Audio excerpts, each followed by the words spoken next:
Guess what day it is? Chilli Jam day. You've just seen me stemming all of the basket fire chilies, so they're done. That's 400 grams of those. Now I've got in this jug 50 ml of apple cider vinegar and 50 ml of lemon juice. I've got my jam sugar ready. I'm not going to use all of that. I don't really know how much I'm going to use. Probably a cup, maybe 2. We'll see. I eyeball it. This is the jam sugar that I like to use. It's the silver spoon jam sugar. You can get it in all of the supermarkets. I really like it. It's my favourite one. I'm going to be adding a teaspoon of pink Himalayan sea salt. So, let's crack on.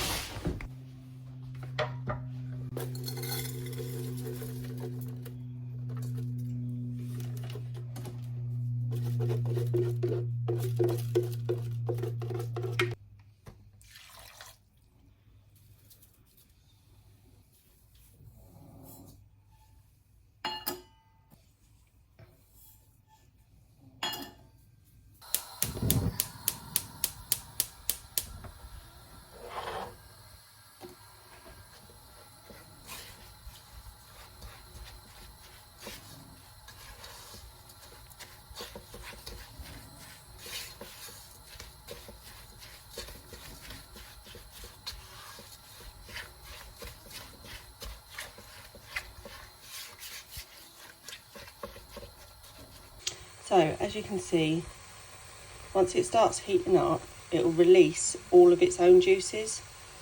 So you don't need to add any other water or anything like that. That is enough.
We use this chili jam in curries and add into different dishes, but our favourite way is with steak and halloumi, just like this. That's the chili jam done. Now I'm going to make some green tomato chutney.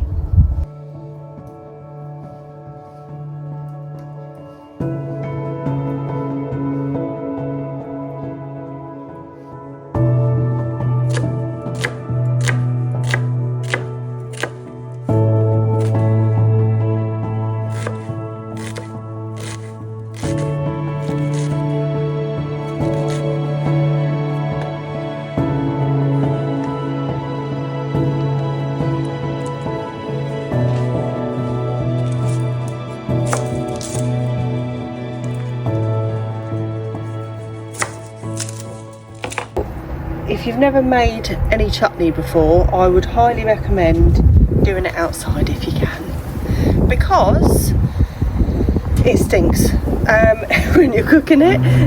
I use malt vinegar for my green tomato chutney.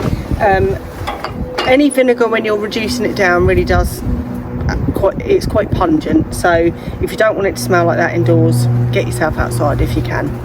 So I've got all of my ingredients ready, and as you will have just seen, and I'm just going to start adding it all to the pot really.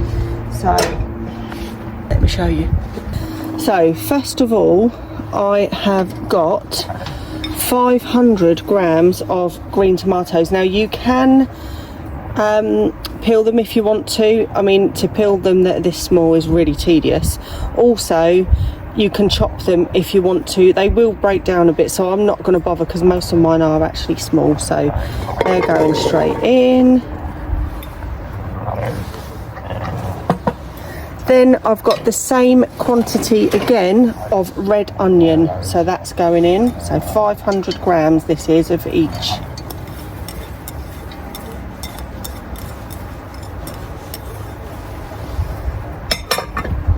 Then we've got 250 grams of dark brown sugar.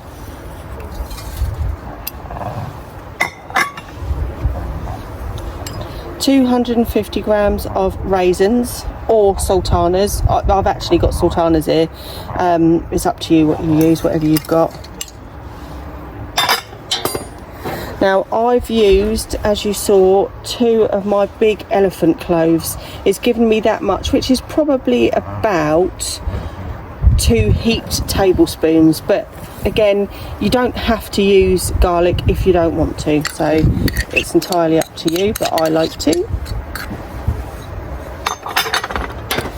Then we need some black pepper to taste, a teaspoonful of salt, and then you're going to need about 500 ml of pickling vinegar. I use the Sarson's malt pickling vinegar for this recipe. Everything else I use white vinegar for. This I use the malt vinegar for because it's darker and richer in flavour. So you're going to want about half of that.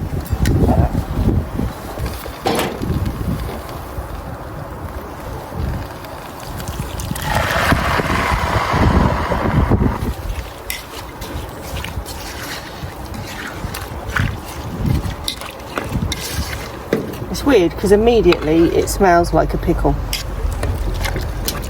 like a Branston or something like that.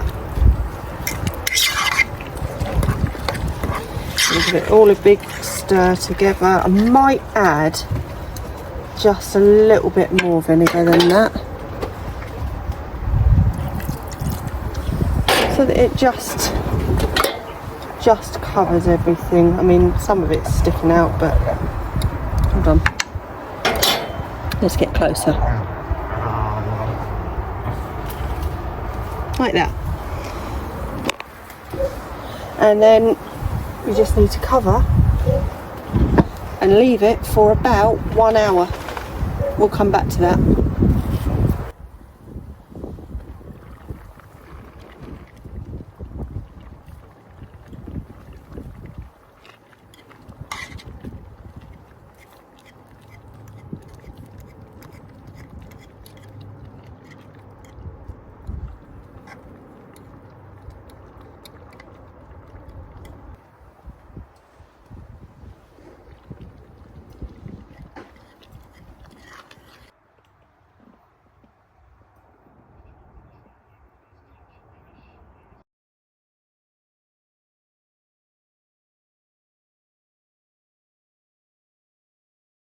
That's that made. Let's get over the allotment.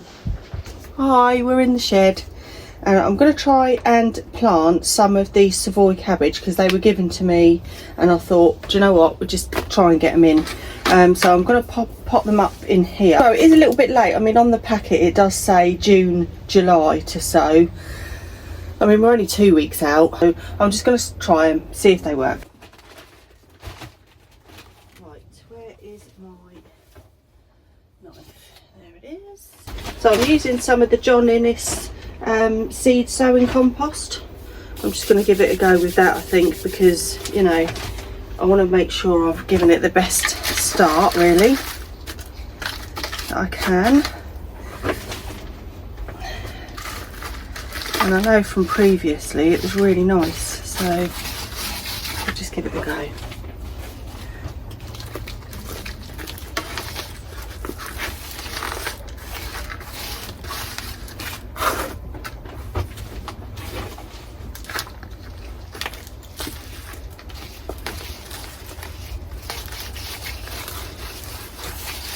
Oh my goodness, I dropped you. It's because I'm trying to do this on some cardboard, balanced on our lawnmower. Not really the best of things to do it on. Okay, I don't know if you've ever seen cabbage seeds before, but they are tiny. teeny tiny. Get them out now.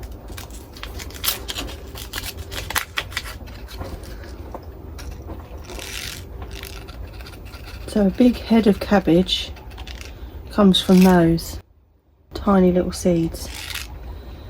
And we're just going to pop them all in because I don't know how long they're going to last. They were in the clearance anyway when June over the back bought them, so they're going to need doing. So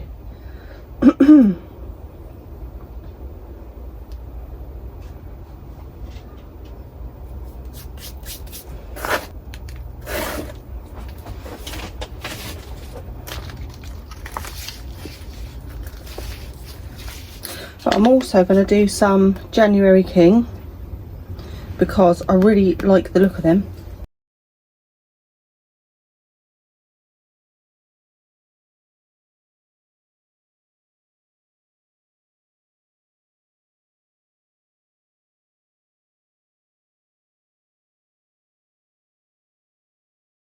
Okay, so I'm also going to do some parsnips. Don't know how well they're going to do. We'll give it a go. Come with me. Right, I'll just put a load of new soil in here. We'll get it all broken down. I'm not sure if parsnips need the horticultural sand like carrots do, but I'm going to stick some in anyway so that it's been given its best chance. These are our 30-litre pots. They're really easy to use because they've got the handles and really nice and strong, so they're really good ones.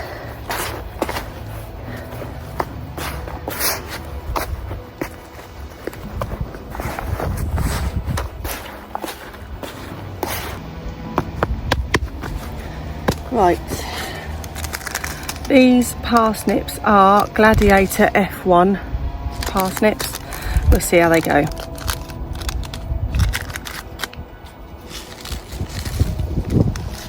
The parsnip seeds look like little tiny flat seeds.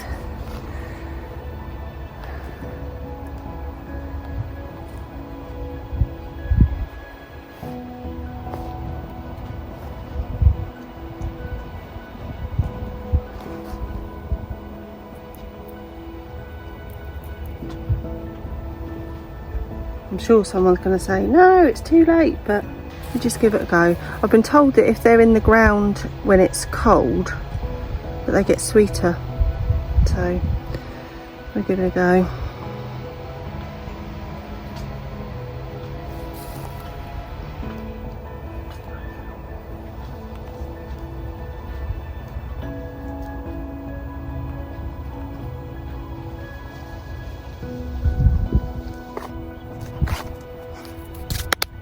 Right, let's get everything watered in.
So I've just got back from harvesting all of these raspberries. There is just over a kilogram of raspberries there. But what I've got to do before I put them in the freezer is filled the bowl with some water. I add a little bit of salt and a capful of apple cider vinegar, and then leave them sit for about an hour.